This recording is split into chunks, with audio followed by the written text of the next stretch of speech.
Subscribe کریں ہمارے channel کو اور بیل آئیکن کو کلک کریں تاکہ ہماری ہر نئی آنے والی ویڈیوز آپ تک بآسانی پہنچ سکے۔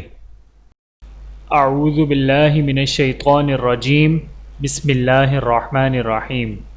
تمام دیکھنے اور سننے والوں کو السلام علیکم ورحمۃ اللہ وبرکاتہ، اور میں آپ سب کو اپنے چینل میں خوش آمدید کہتا ہوں۔ اور آج کی ہماری اس ویڈیو کا عنوان ہے عورتوں کے لیے احرام کا لباس۔ آئیے جانتے ہیں اس ویڈیو میں۔ بسم اللہ الرحمن الرحیم۔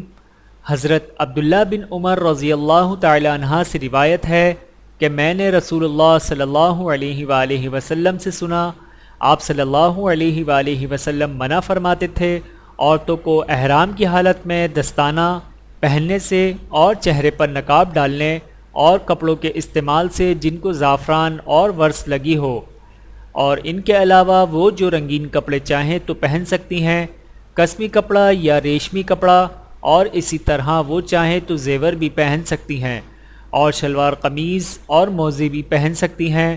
بحوالہ سنن ابی داؤد۔ عورتوں کے لیے منہ کھولے رہنے کا حکم ہے، مگر اس کے یہ معنی نہیں ہیں کہ وہ اجنبی مردوں کے سامنے بھی اپنے چہرے بالکل کھلے رکھیں، بلکہ جب اجنبی مردوں کا سامنا ہو تو اپنی چادر سے یا کسی اور چیز سے ان کو آڑ کر لینی چاہیے۔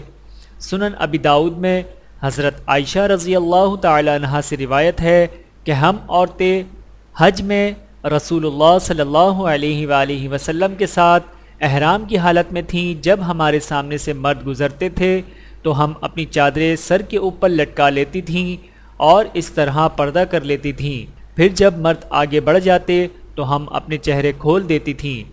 بحوالہ سنن ابی داؤد۔ چینل کو سبسکرائب کریں۔ جزاکم اللہ خیرا کثیرا۔ ویڈیو دیکھنے کا بہت شکریہ۔ مزید ویڈیوز دیکھنے کے لیے ہمارے چینل کو سبسکرائب کریں۔ اگر ویڈیو پسند آئے تو لائک کریں۔